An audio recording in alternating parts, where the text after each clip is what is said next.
Bismillahirrahmanirrahim. Assalamualaikum warahmatullahi wabarakatuh.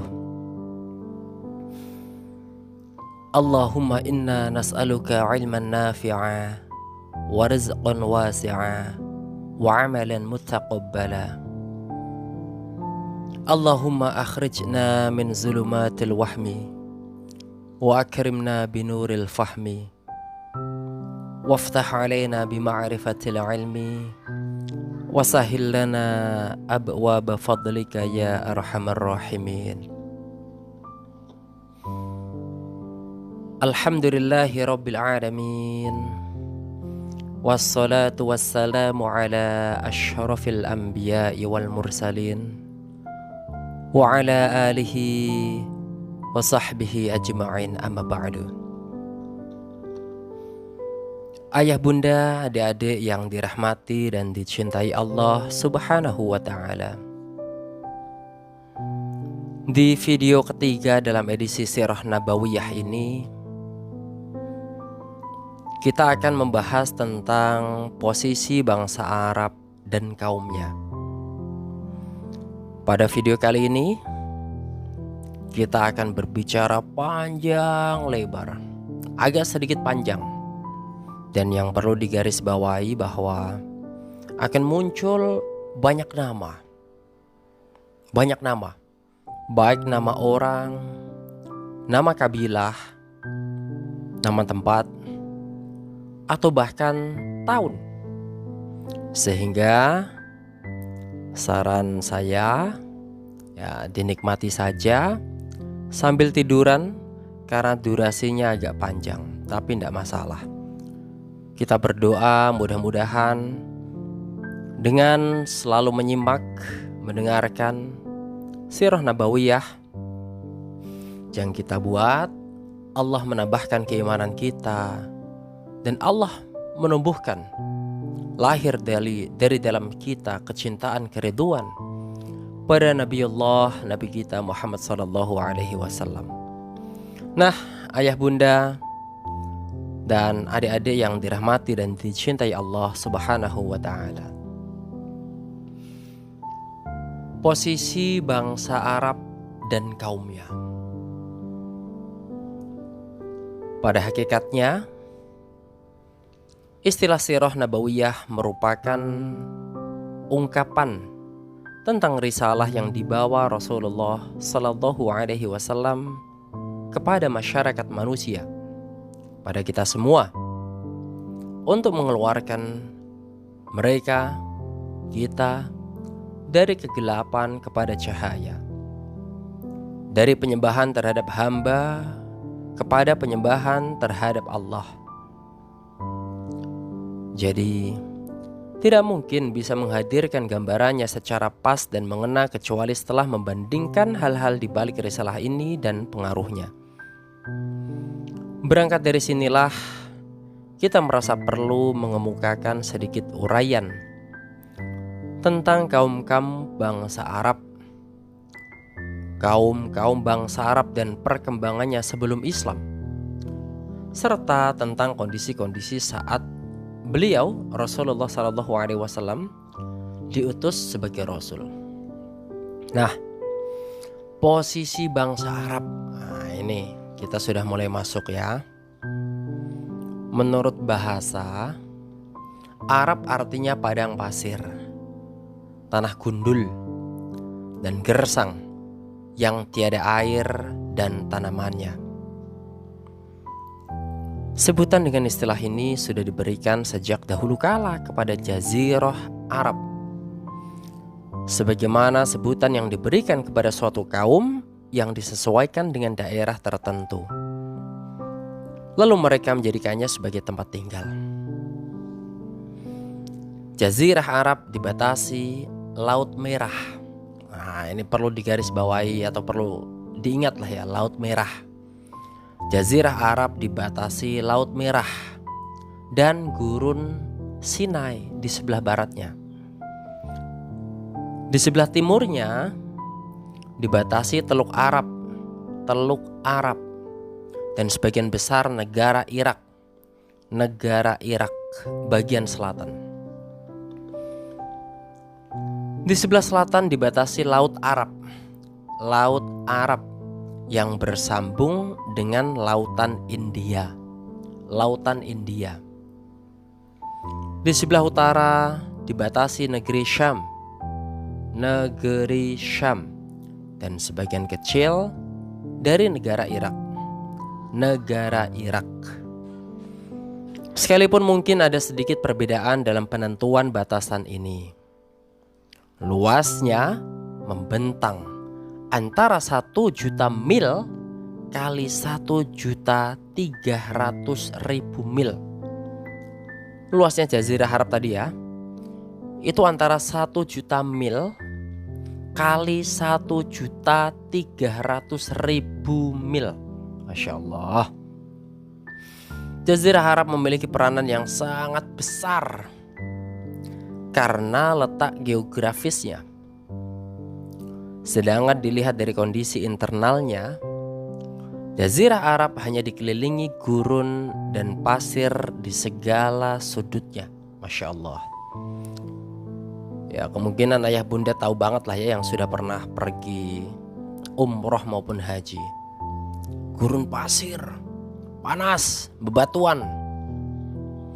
Karena kondisi seperti inilah yang membuat Jazirah Arab seperti benteng pertahanan yang kokoh, yang tidak memperkenankan bangsa asing untuk menjajah, mencaplok, dan menguasai bangsa Arab. Padang pasir, panas, gurun, kanan kiri depan belakangnya bukit, gunung, bebatuan. Oleh karena itu, kita bisa melihat penduduk Jazirah Arab yang hidup merdeka dan bebas dalam segala urusan semenjak zaman dahulu.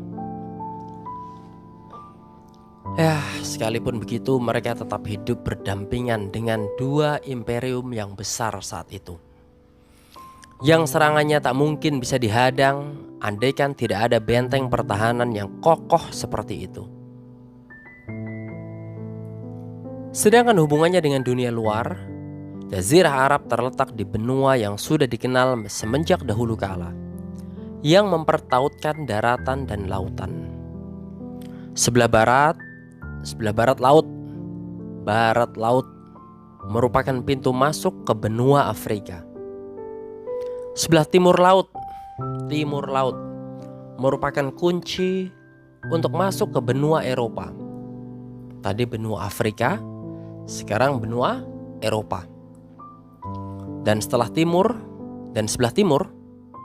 merupakan pintu masuk bagi bangsa-bangsa non-Arab, Timur Tengah dan Timur Dekat, terus membentang ke India dan Cina.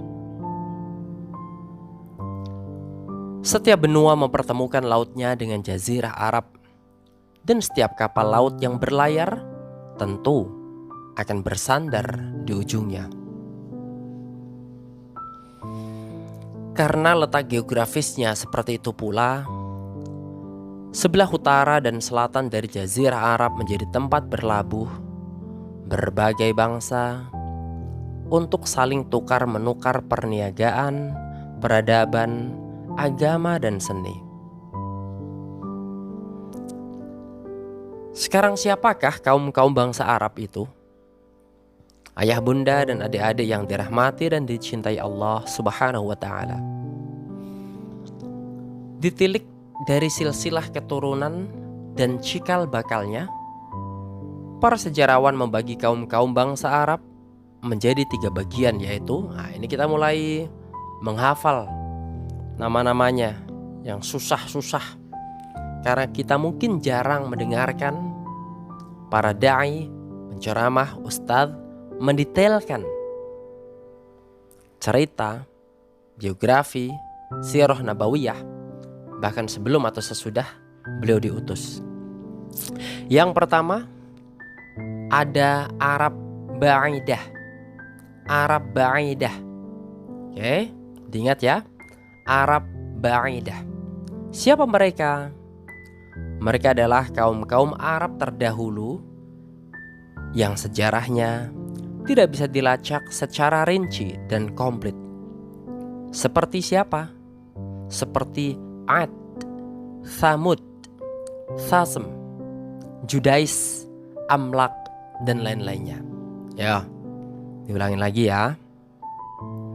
Arab Ba'idah yang sudah nggak jelas kemana mereka, sejarahnya nggak bisa dirinci, itu seperti kaum Ad, Thamud, Thasem, Judais, Amlak, dan lain-lainnya. Itu yang pertama yang disebut dengan Arab Ba'idah.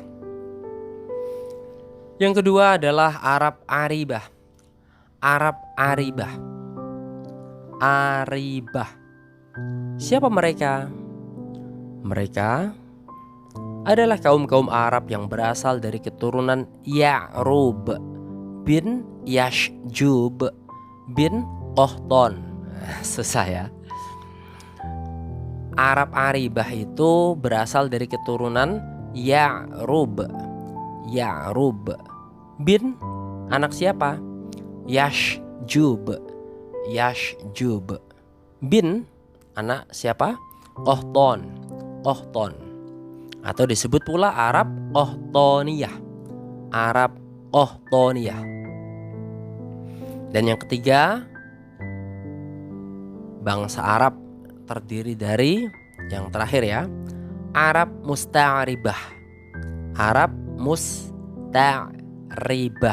Arab Musta'ribah, yaitu kaum-kaum Arab yang berasal dari keturunan Ismail, yang disebut pula Arab Adnaniyah.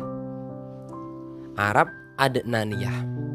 Nah, tempat kelahiran Arab Aribah atau kaum Qahtan adalah negeri Yaman.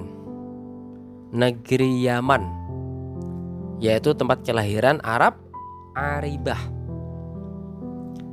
Dari sini, dari Yaman, lalu berkembang menjadi beberapa kabilah dan suku. Kabilah dan suku yang terkenal adalah 2 kabilah. Ya, dari Arab Aribah tadi yang di Yaman berkembang beberapa kabilah dan suku. Nah, yang terkenal itu 2. Yang pertama adalah kabilah Himyar. Kabilah Himyar. Himyar yang terdiri dari beberapa suku terkenal.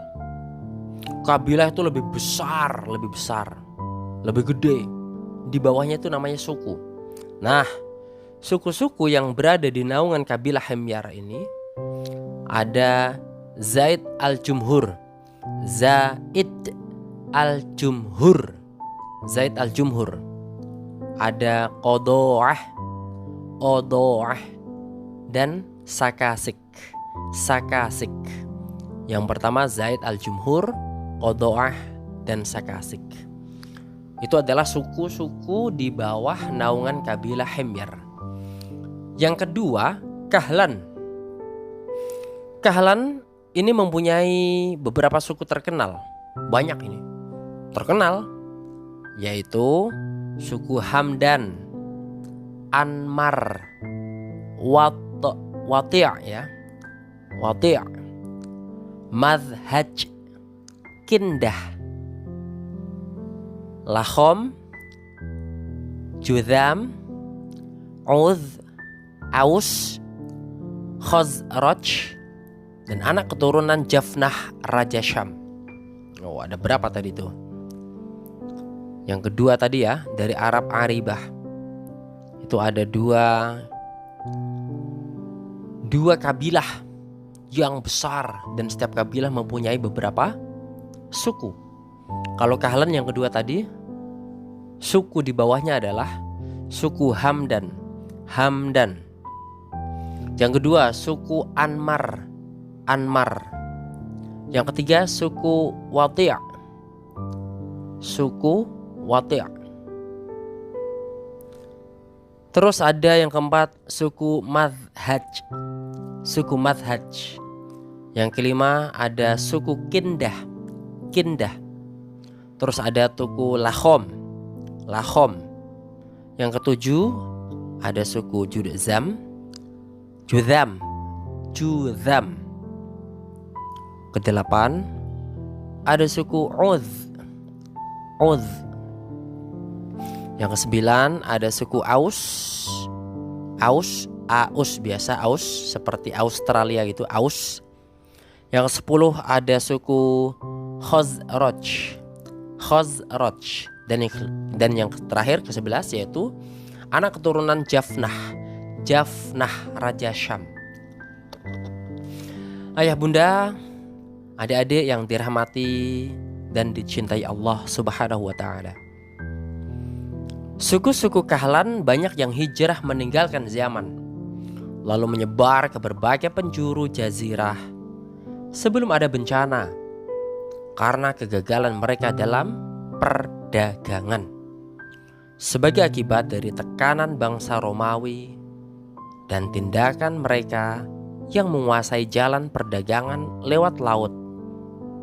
Dan setelah mereka menghancurkan jalan darat serta berhasil menguasai Mesir dan Syam, akhirnya suku Kahlan meninggalkan Yaman. Itu ya.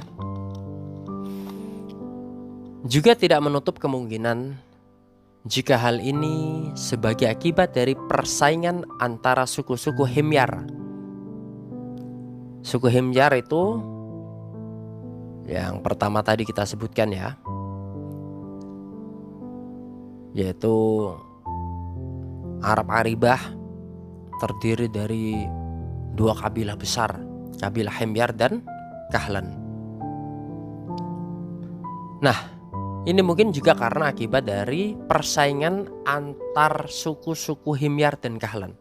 Himyar punya 3 suku, Kahlan punya 11 suku. Nah, ini mungkin saingan, sehingga menjadikan mereka harus gesekan.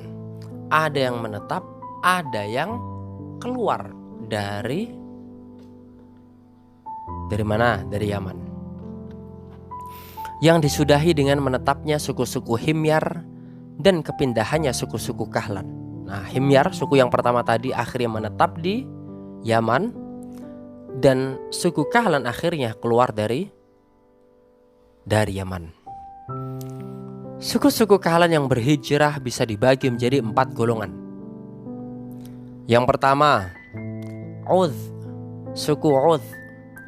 Yang kedua, suku Lakhom dan Judzam.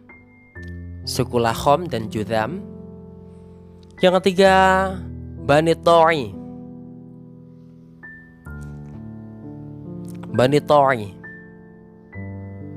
Terus yang terakhir, Kindah.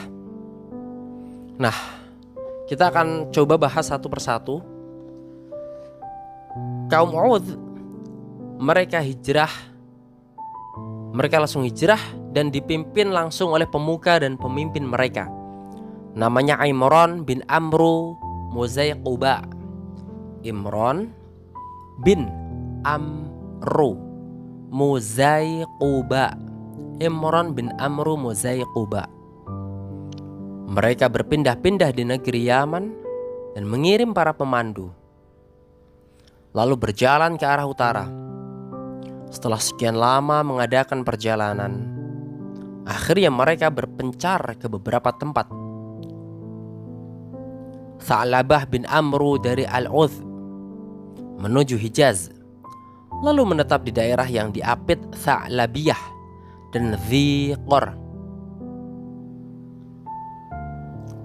Hafal gak nih nama-namanya? Setelah anaknya besar dan kuat, dia pindah ke Madinah dan menetap di sana.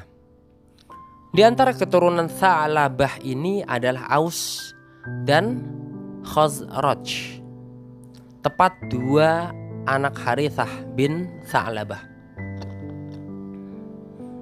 Di antara keturunan mereka yang bernama Harithah bin Amr atau Khuza'ah, dan anak keturunannya berpindah ke Hijaz hingga mereka menetap di Mur Az-Zahron yang selanjutnya menguasai tanah suci dan mendiami Makkah. Sedangkan Imran bin Amr singgah di Oman, lalu bertempat tinggal di sana bersama anak-anak keturunannya yang disebut Omman. Omman. Sedangkan kabilah Nas bin Al-Udh menetap di Tihamah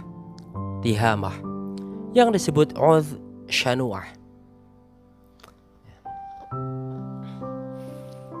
Jafnah bin Amr pergi ke Syam dan menetap di sana bersama anak keturunannya. Dia dijuluki Abul Muluk Al-Ghassasanah. Abul Muluk Al-Ghassasanah yang dinisbatkan kepada mata air di Hijaz yang dikenal dengan nama Ghassan. Sebelum itu mereka singgah di sana sebelum akhirnya pindah ke Syam. Itu yang pertama, penjelasan dari suku Udh yang berpindah-pindah. Yang kedua, Lahom dan Judham.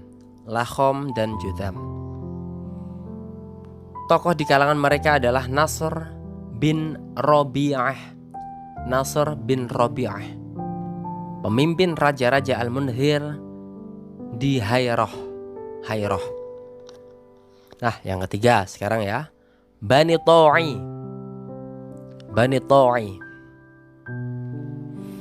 Mereka berpindah ke arah utara hingga singgah di antara dua gunung.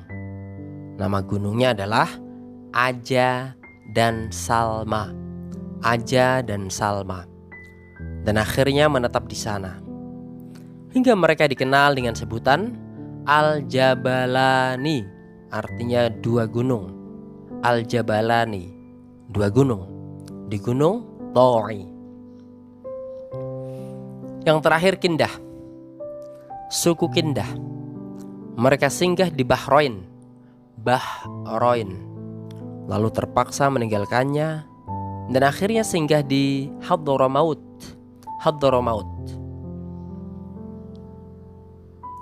Namun nasib mereka tidak jauh berbeda saat berada di Bahrain hingga mereka pindah lagi ke Najd. Di sana mereka mendirikan pemerintahan yang besar dan kuat. Tapi secepat itu pula mereka punah dan tak meninggalkan jejak. Ya salam. Di sana masih ada satu kabilah dari Himyar. Yaitu kabilah yang pertama dari keturunan Arab Aribah tadi loh, yang diperselisihkan asal keturunannya, yaitu Qudo'ah. Mereka hijrah meninggalkan Yaman dan menetap di pinggiran Irak.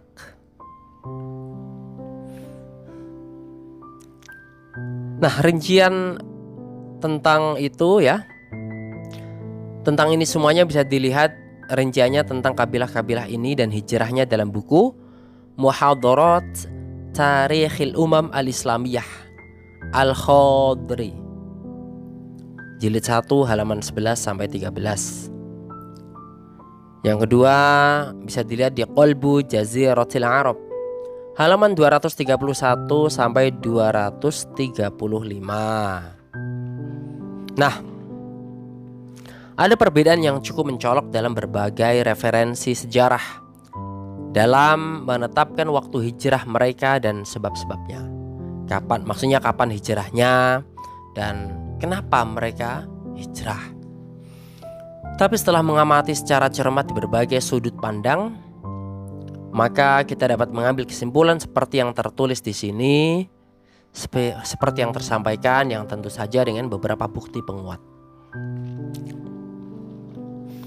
Tentang Arab Musta'aribah, ini berarti yang ketiga, tentang Arab Musta'aribah. Cikal bakal kakek mereka yang tertua adalah Ibrahim alaihissalam. Kakek dari Arab Musta'aribah ini adalah Ibrahim alaihissalam, yang berasal dari negeri Irak, dari sebuah daerah yang disebut Ar, berada di pinggir barat Sungai Eufrat. Berada di pinggir barat, pinggir bagian barat Sungai Eufrat. sebelah barat di pinggirnya itulah daerah yang disebut Ar. Berdekatan dengan Kufah. Cukup banyak penelusuran dan penelitian yang kemudian disajikan secara terinci mengenai negeri ini, Ar.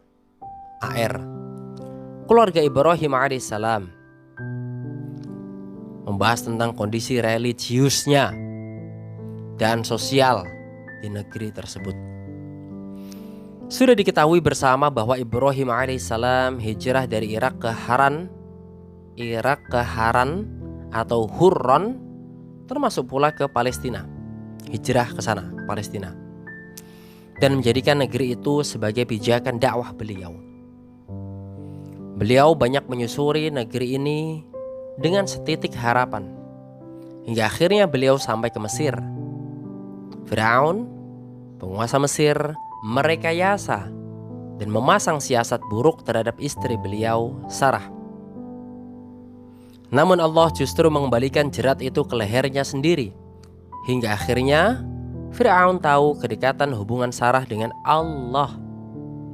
Untuk itu, dia menghadiahkan putrinya sendiri, Hajar,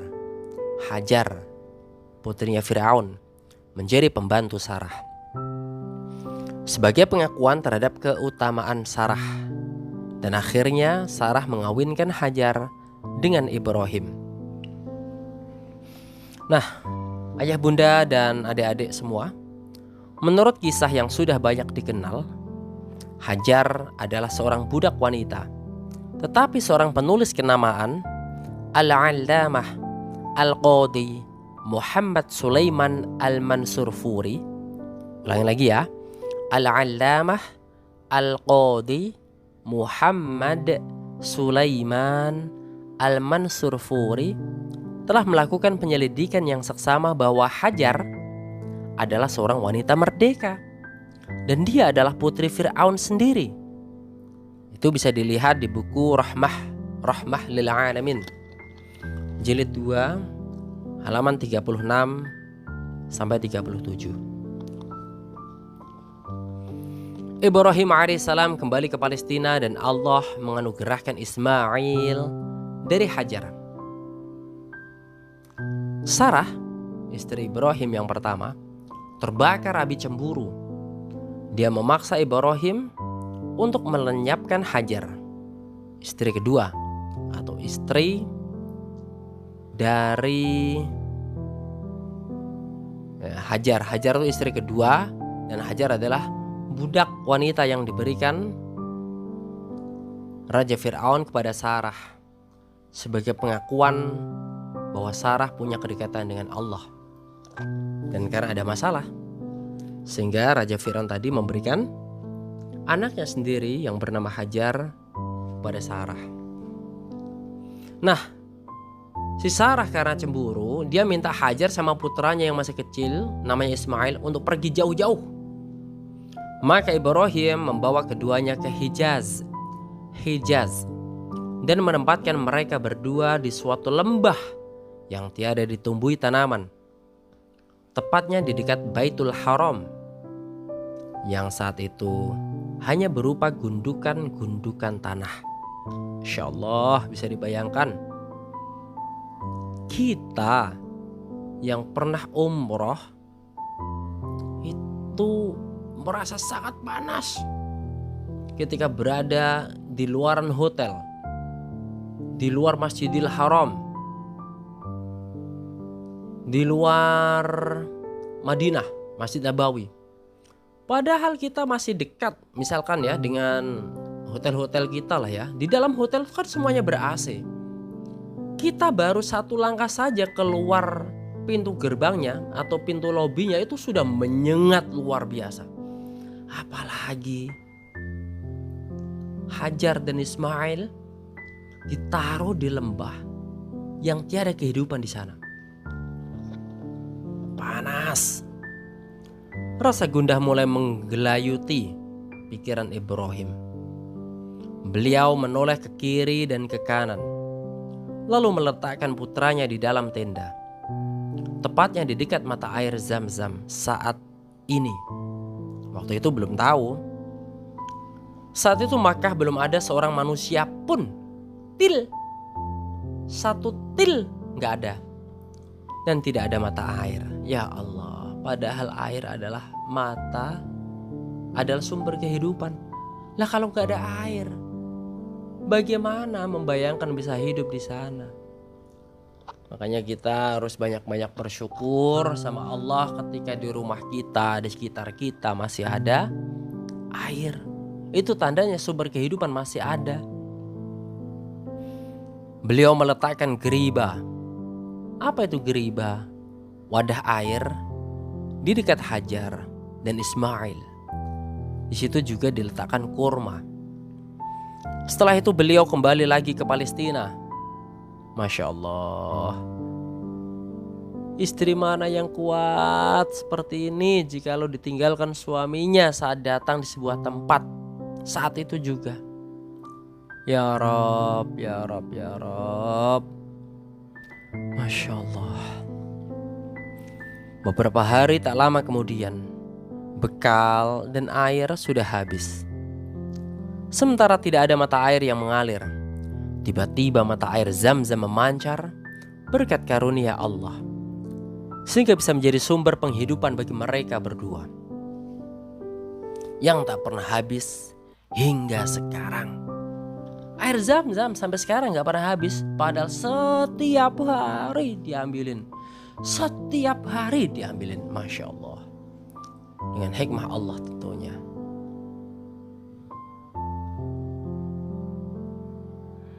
Kisah mengenai hal ini sudah banyak diketahui secara lengkapnya.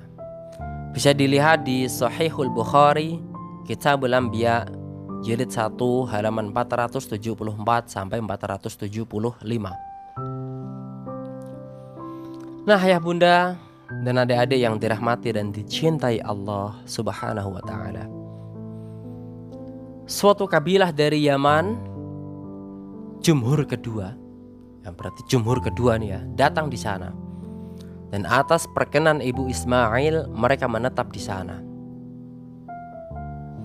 Ada yang mengatakan mereka sudah berada di sana sebelum itu, menetap di lembah-lembah di pinggir kota Makkah. Adapun riwayat Al-Bukhari menegaskan bahwa mereka singgah di Makkah setelah kedatangan Ismail dan ibunya. Sebelum Ismail remaja tentunya. Mereka sudah biasa melewati jalur Makkah sebelum itu. Dari waktu ke waktu, Ibrahim datang ke Makkah untuk menjenguk keluarganya. Beliau tidak tahu berapa kali kunjungan yang dilakukannya. Hanya saja menurut beberapa referensi sejarah yang dapat dipercaya, kunjungan itu dilakukan sebanyak 4 kali. Berapa? 4 kali. Ibrahim mengunjungi mereka di Makkah. Allah telah menyebutkan di dalam Al-Quran bahwa Ibrahim dibuat bermimpi selagi tidur, bahwa beliau menyembelih anaknya Ismail. Maka dari itu beliau bangun dan hendak melaksanakan mimpi yang dianggap sebagai sebuah perintah. Di dalam Quran surat As-Saffat ayat 103 sampai 107. A'udzu billahi minasyaitonir rajim. Falamma aslama wa tallahu lil jabin. Tatkala keduanya telah berserah diri dan Ibrahim membaringkan anaknya atas pelipisnya, nyatalah kesabaran keduanya. Wa nadainahu ayya Ibrahim, dan kami panggillah dia, hai Ibrahim. Qad saddaqta ru'ya, hai Ibrahim, sesungguhnya kamu telah membenarkan mimpi itu. Inna kadzalika najzil muhsinin, sesungguhnya demikianlah kami memberi balasan kepada orang-orang yang berbuat baik. Inna hadza lahuwal bala'ul mubin, sesungguhnya ini benar-benar suatu ujian yang nyata. Wa fadainahu bidzibhin azim, dan kami tebus anak itu dengan seekor sembelihan yang besar. Quran Surat As-Saffat ayat 103 sampai 107. Di dalam kitab Kejadian disebutkan bahwa umur Ismail selisih 13 tahun lebih tua dari Ishak. Ismail dulu, baru Ishak. Dan selisihnya 13 tahun. Dari rentetan kisah ini menunjukkan bahwa peristiwa itu terjadi sebelum kelahiran Ishak. Sebab kabar gembira tentang kelahiran Ishak disampaikan setelah terjadinya kisah ini. Setidak-tidaknya kisah ini menjamin satu fase kisah perjalanan bahwa peristiwa tersebut terjadi sebelum Ismail menginjak dewasa, menginjak remaja.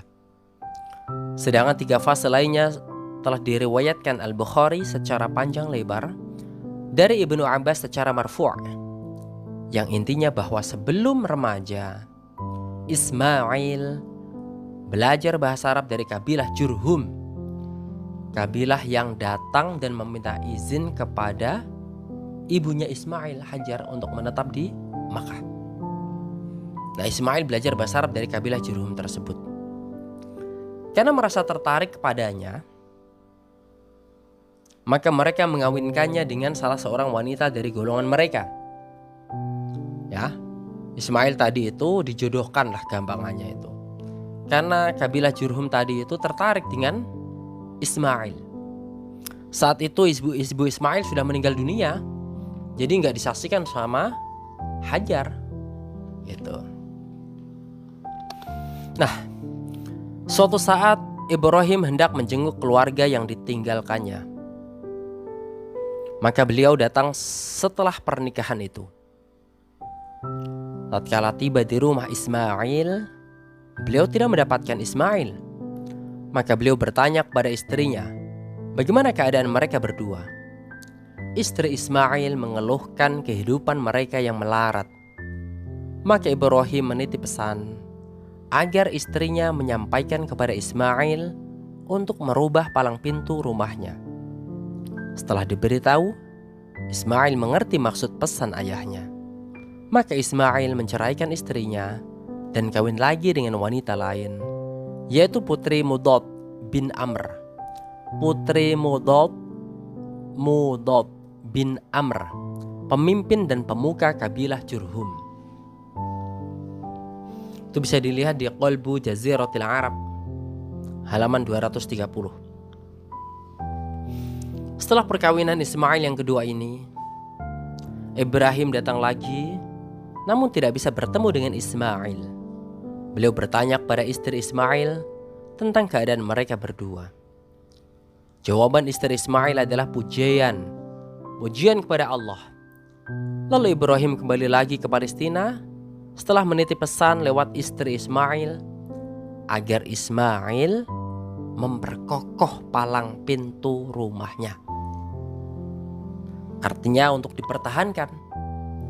Kalau yang pertama tadi merubah palang pintu rumahnya, itu artinya untuk menceraikan. Nah, pada kedatangan yang ketiga kalinya, Ibrahim bisa bertemu dengan Ismail.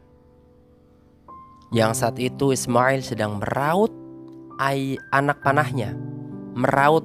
panahnya di bawah sebuah pohon di dekat Zamzam. Tatkala melihat kehadiran ayahnya, Ismail berbuat sebagaimana layaknya seorang anak yang lama tidak bersua bapaknya. Begitu juga Ibrahim. Ibrahim juga berbuat layaknya seorang bapak yang lama tidak bersua anaknya. Pertemuan ini terjadi setelah sekian lama. Sebagai seorang ayah yang penuh rasa kasih sayang dan lemah lembut, sulit rasanya beliau bisa menahan kesabaran untuk bersua anaknya. Begitu pula dengan Ismail, sebagai anak yang berbakti dan soleh. Dengan adanya perjumpaan ini, mereka berdua sepakat untuk membangun Ka'bah, meninggikan sendi-sendinya, dan Ibrahim memperkenankan manusia untuk berhaji sebagaimana yang diperintahkan Allah kepada beliau. Nah, dari perkawinannya dengan putri Mudad, Ismail dikaruniai anak oleh Allah sebanyak 12. Berapa? 12. Yang semuanya laki-laki. Ini perlu dihafal juga nih, banyak 12 nih. Yang pertama namanya Nabat atau Nabayut.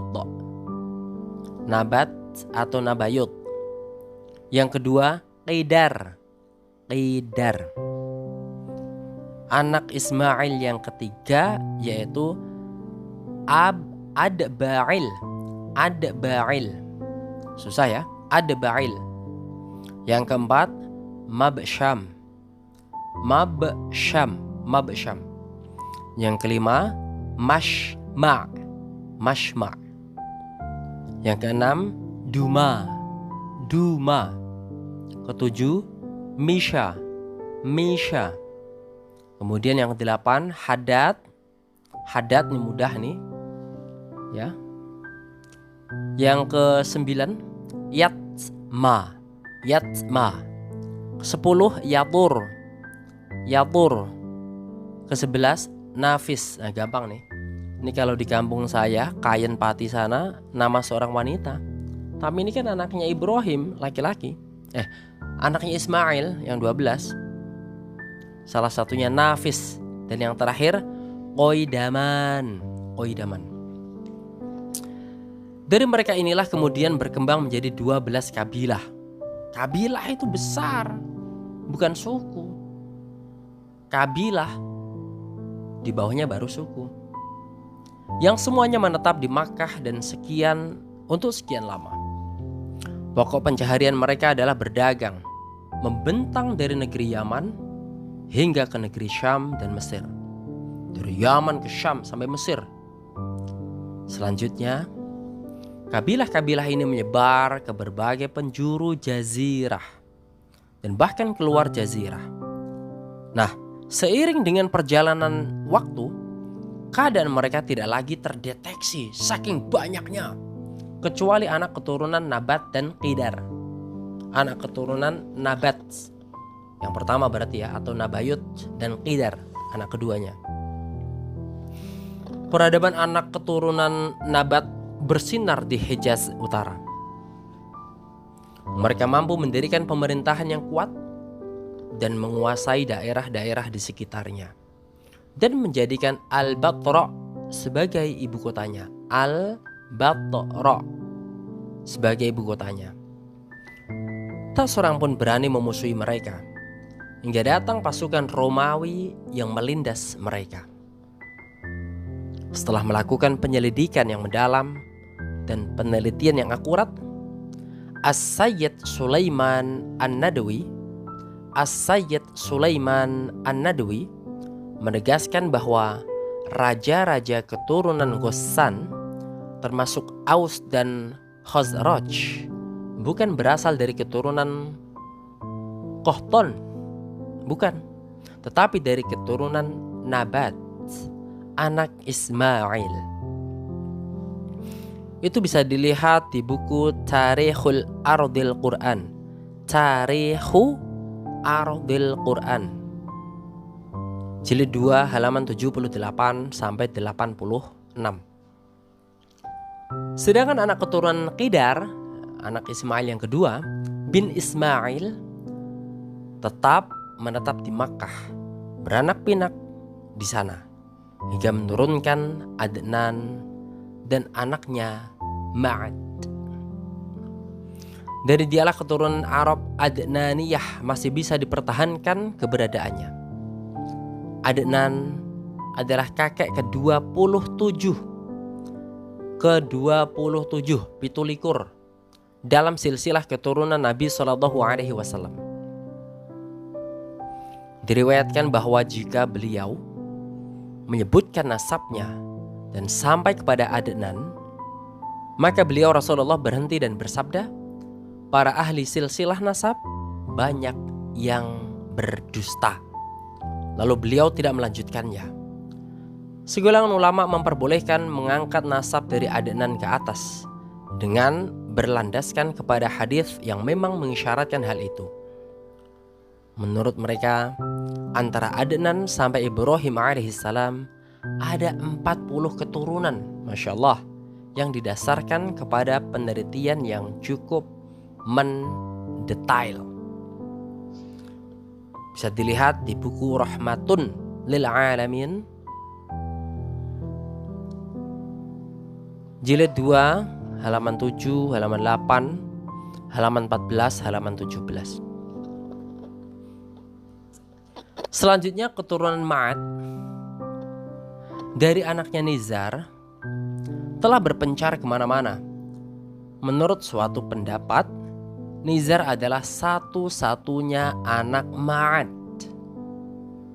Nizar adalah satu-satunya anak Ma'ad. Sedangkan Ma'ad anaknya Adnan. Sedangkan Nizar sendiri mempunyai 4 anak. Nizar, ya, anak semata wayangnya Ma'ad tadi itu punya 4 anak, yang kemudian berkembang menjadi 4 kabilah yang besar. Kabilah ya, bukan suku, tapi kabilah. Yang pertama kabilah Ayad. Yang kedua Anmar. Yang ketiga Robi'ah. Dan yang terakhir, yang keempat Mudor. Ini 4 kabilah besar adalah anaknya Nizar. Dari Nizar tersebut punya 4 anak, dan 4 anak ini akhirnya menjadi kabilah besar. 2 kabilah terakhir inilah yang paling banyak marga dan sukunya. Dari Robi'ah ada Asad bin Robi'ah yang pertama. Ini dari kabilah Robi'ah ya, anaknya Nizar yang ketiga tadi. Ada siapa tadi? Ada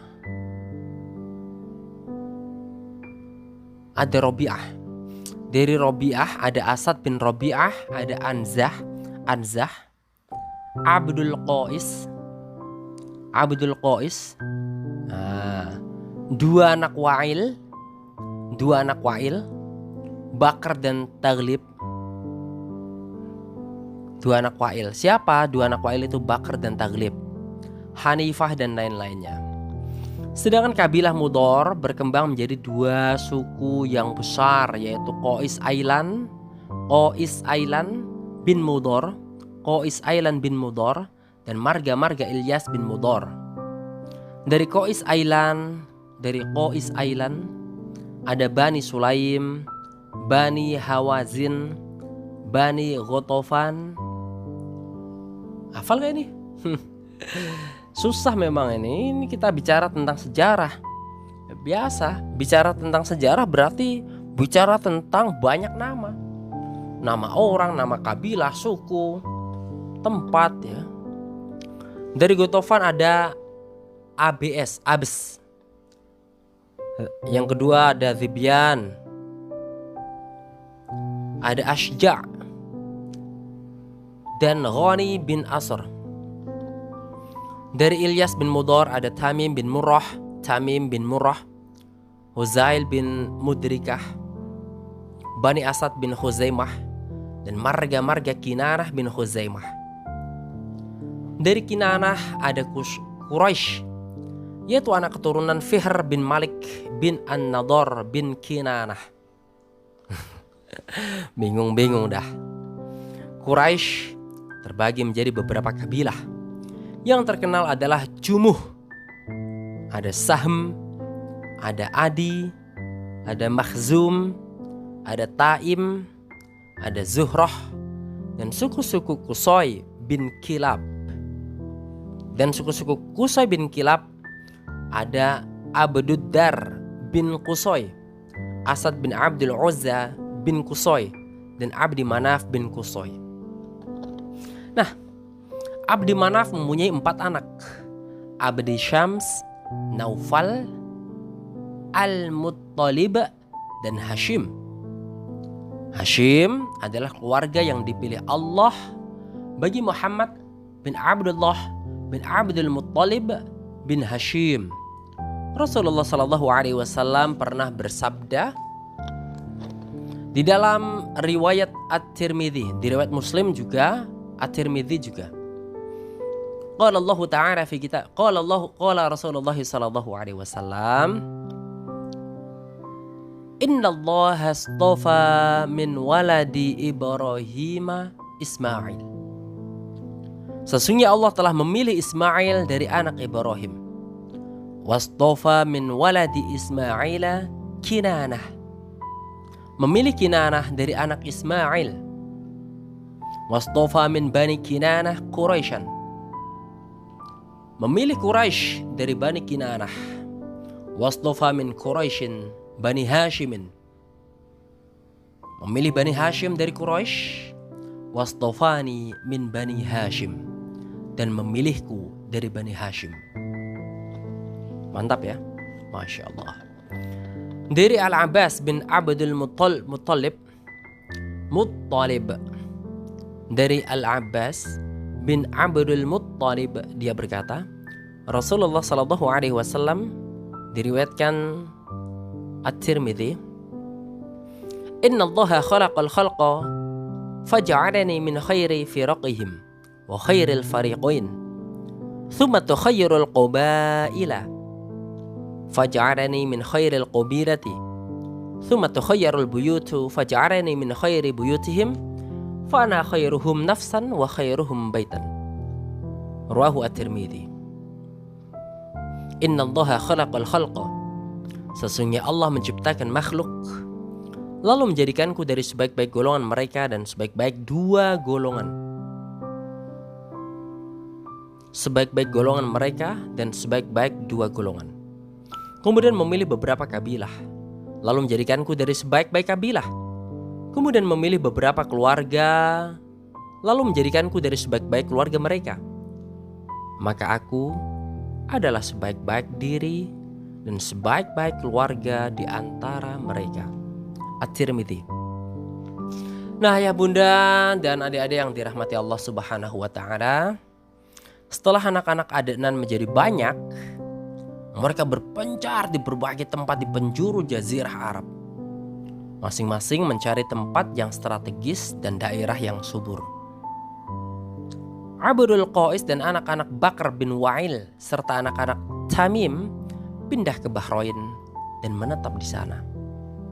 Sedangkan Bani Hanifah bin Sa'ab bin Ali bin Bakar pindah ke Yamamah dan menetap di Hijr, ibu kota Yamamah.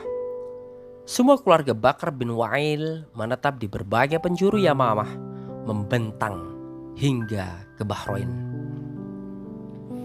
Taglib menetap di Jazirah Eufrat dan sebagian anak turunannya bergabung dengan Bakar. Bani Tamim menetap di Basrah. Bani Sulaim menetap di dekat Madinah. Dari lembah-lembah di pinggiran Madinah hingga ke Khaybar, di bagian timur Madinah dan penghujung Hurah. Thaqif menetap di Taif.